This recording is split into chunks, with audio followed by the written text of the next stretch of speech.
Assalamualaikum warahmatullahi wabarakatuh. Waalaikumsalam warahmatullahi wabarakatuh. Bismillahirrahmanirrahim. Alhamdulillahi rabbil alamin wa bihi nasta'inu ala umuri dunya waddin.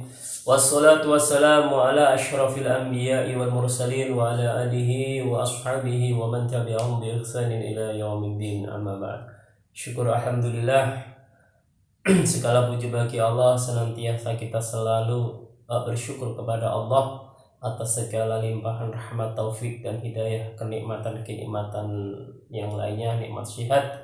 Mudah-mudahan kita selalu digolongkan sebagai hamba yang selalu pandai bersyukur.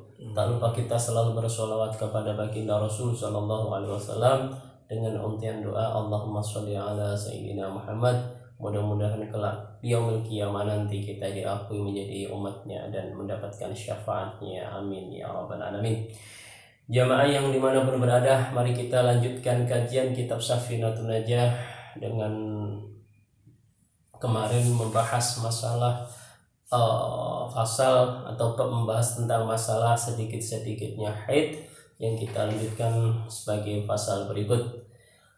Qala mu'allif rahimallahu ta'ala wa nafa'ana bihi wa bi ulumi fid dharain amin amin ya rabbal alamin. Faslun ay hadha faslun a'daru sholati ithnani an-nawmu wa nisyanu. Fasal ini menerangkan tentang masalah uzurnya sholat ya. Uzurnya sholat yaitu ada dua ya. Sholat adalah menjadi kewajiban bagi kita semuanya ya. Yang namanya hukum wajib adalah suatu perkara yang wajib dikerjakan dan ketika kita meninggalkan maka akan mendapatkan dosa. Seperti halnya sholat ini adalah menjadi tiang agama ya, menjadi dasar kita dalam beragama. Makanya kalau kita meninggalkan sholat ya menjadi dosa ya.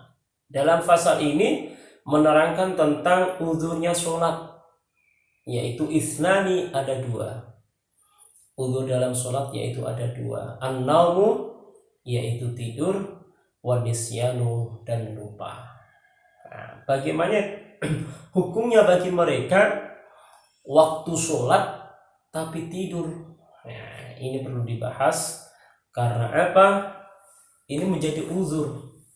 Nah, yang namanya uzur tentunya tidak bisa mengerjakan atau menghadiri. Nah, ketika kita diundang suatu acara kemudian ada uzur ya, uzur yang syar'i, maka ya tidak bisa datang. Nah, seperti halnya uzur dalam sholat yaitu ada dua, istinami. Yang pertama adalah tidur. Tidur yang bagaimanakah yang dikatakan uzur dalam syar'i? Nah, contoh waktunya sholat subuh jam 4 ya, tiba-tiba semalam habis perjalanan capek, jam 2 baru sampai rumah. Nah, kemudian duduk sampai jam setengah 2. Setengah 2 duduk nunggu subuh, kan masih 2 jam ya, masih 2 jam. Niatnya ingin menunggu sholat subuh, tiba-tiba ketiduran, tidur sampai jam 7 baru bangun. Ya, ini dinamakan uzur. Ya, uzurnya sholat. Yaitu makanya kalau kayak gini apakah dosa? Ya tidak dosa, tapi wajib untuk mengqadainya. Beda dengan orang pas sholat subuh jam 4 waktu sholat subuh. Jam 4 kurang 15 menit dia sudah bangun mendengarkan biasanya diputar ngaji ya, mendengarkan ngaji. Dia jam 4 kurang 15 menit dia santai-santai ya dalam hatinya masih 15 menit lagi, ya sudah baring-baring. Baring-baring dia ketiduran sampai jam 7 baru bangun. Ya, ini bukan uzur syar'i, yaitu karena disengaja. Maka ini dosa meninggalkan sholat, dan dosa yaitu karena mengulur waktu.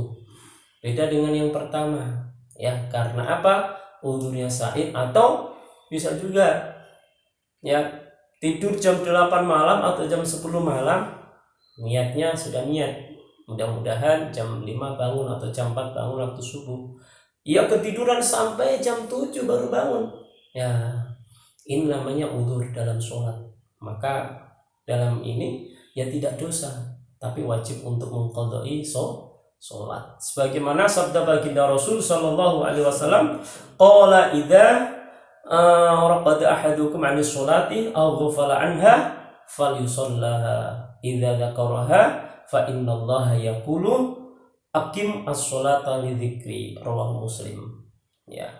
Jika di antara kalian ketiduran tidak menyengaja sholat, hendaknya ia mengerjakan sholat ketika ingat, sebab Allah berfirman, dirikanlah sholat untuk mengingatku. Jadi ketika seperti halnya tadi, ya tetap hukumnya untuk mengerjakan, yaitu qadha.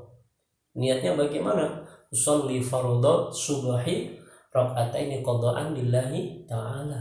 Nah, tetap dikerjakan walaupun tadi bangunnya jam 7, ya tidak disengaja atau tidak mengulur waktu atau menyanyiakan waktu. Seharusnya tadi jam 4 kurang 15 menit sudah bangun, ya menunggu sholat atau dan seterusnya sehingga tidak ketiduran. Tapi kalau disengaja tidur karena masih menunggu 15 menit kita baring-baring kemudian ketiduran, maka ini adalah bukan udzur sholat, tapi yaitu dengan kesengajaan, yaitu dengan tidur, maka ini dosa karena mengulur waktu. Yang kedua adalah meninggalkan sholat. Maka udzur sholat yang pertama adalah karena tidur. Tidur yang bagaimana? Tidur yang seperti tadi, ya waktu sholat jam 4 kemudian menunggu sholat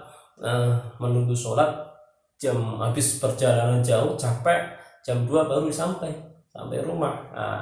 Menunggu sholat kan masih lama, ketiduran sampai jam 7 baru bangun, ya ini yang dinamakan naum. Atau sudah niat jam 10 tidur, mudah-mudahan jam 5 bangun, sampai ketiduran jam 7 tidak bangun sama sekali, jam 7 baru bangun. Ini juga dinamakan udzur sholat.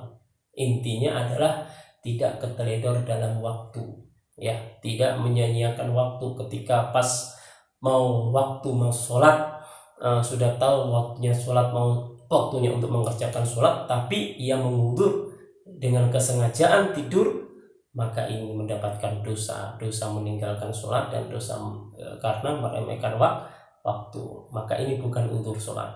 Kemudian yang kedua adalah wanisyan, yaitu lupa. Waktu yaitu lupa yang bagaimana, ya yang penting tidak melupakan waktu sholat, ini lupa, ya, ma'fu, jadi mendapatkan ampunan karena apa? Lupa, saking nggak taunya sudah terbiasa sholat, menjaga sholat 5 waktunya. Waktunya sholat subuh atau sholat zuhur dia lupa, ya maka ini termasuk dari udzur sholat. Jadi yang kedua ini adalah nisyan, lupa ini yaitu ma'fu, tapi beda dengan yang pertama yaitu tidur. Ya, kalau yang namanya orang lupa yang bagaimana, tapi tetap saja ia harus mengqadai sholat seperti tadi hadis yang saya sampaikan, aqimis sholah li dzikri, dirikanlah sholat karena untuk mengingatku. Ya, walaupun tidak ada unsur kesengajaan, karena unsurnya lupa, bukan sengaja, bukan melupakan atau meninggalkan sholat. Beda dengan orang meninggalkan sholat, ya tidak mau mengerjakan sholat, ini adalah lupa, ya tidak ada unsur apa-apa, karena tidak ada unsur kesengajaan, meninggalkan, meremehkan dan seterusnya, karena lupa, maka ini adalah ma'fu. Tapi tetap saja ia mengerjakan ibadah sholat. Jamaah yang dirahmati Allah, jadi garis poinnya adalah pasal ini membahas tentang masalah udzurnya sholat. Itu ada 2. Yang pertama adalah tidur, yang kedua adalah nisyan atau lupa. Tidur yang bagaimana, yang sehingga dikatakan udzur sholat seperti tadi yang saya contohkan, dan yang kedua adalah lupa.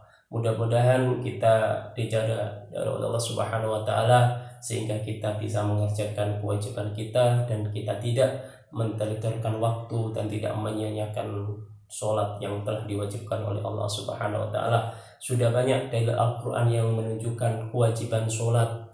Sudah banyak peringatan-peringatan, ancaman-ancaman orang yang meninggalkan sholat. Mudah-mudahan kita, keluarga kita, anak kita, semuanya diberikan keistiqomahan untuk melaksanakan perintahnya Allah Subhanahu wa taala. Rabbi ja'alni muqimas sholati wa min dzurriyyati rabbana wa taqabbal du'a. Kita selalu berdoa kepada Allah, mudah-mudahan keluarga, anak, istri selalu menjaga sholat 5 waktu kita, bukan meremehkan atau menyia-nyiakan waktu yang telah ditentukan oleh Allah Subhanahu wa taala. Itulah pasal ini tentang membahas udzurnya sholat. Insyaallah kita lanjutkan di waktu yang lain. Wal afu minkum. Assalamualaikum warahmatullahi wabarakatuh. Waalaikumsalam warahmatullahi wabarakatuh.